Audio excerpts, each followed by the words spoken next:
In the beginning, God created the universe and a planet called Earth.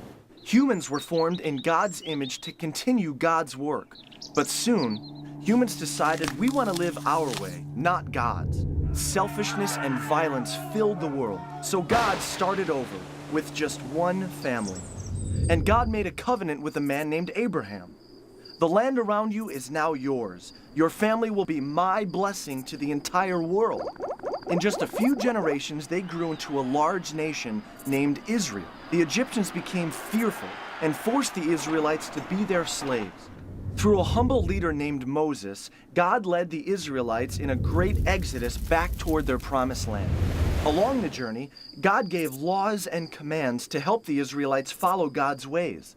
Finally, after 40 years of struggle and complaining in the desert, the Israelites arrived back home in the promised land. In victory, the people worshiped God, but soon after, they turned from God and lived their own rebellious ways.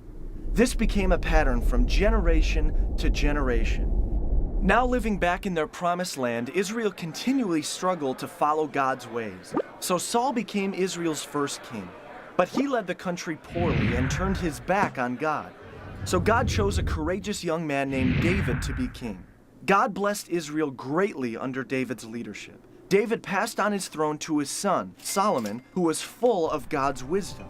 Solomon built a magnificent temple, but as the years passed, Solomon strayed from God, and the country was torn apart in civil war.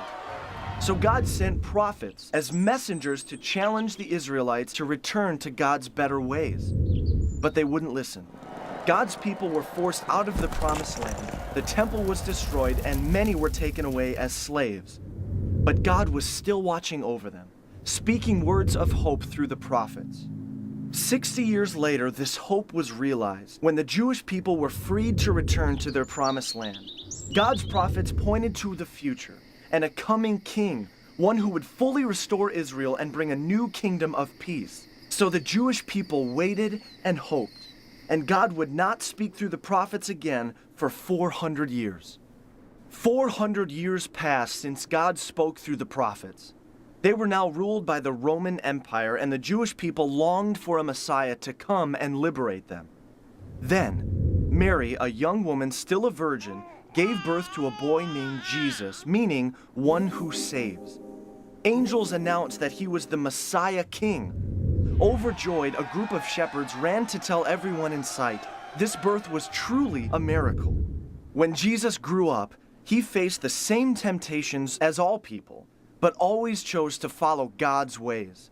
Jesus showed his closest followers, called disciples, how to live in the ways of God. He told them, "The kingdom of God has come. Now turn from your ways to God's ways." Using profound stories called parables, Jesus challenged the Jewish people to search for the deep realities of God's kingdom. As crowds surrounded Jesus everywhere, he felt compassion for them, giving them food, healing their illnesses, and even raising people from the dead. Jesus was a different kind of king than expected. He wasn't a military leader. Instead, he led through compassion, justice, and loving those who were forgotten. The religious leaders were jealous of Jesus' huge following and shocked by his claims to be God's son. He must be stopped, they thought. One night, while Jesus was praying, they sent an armed mob to drag him away. Horrified, his disciples ran away and hid. The religious leaders questioned Jesus. "Are you the Messiah, the Son of God?" Jesus answered, "I am, and you will see me seated next to God in power."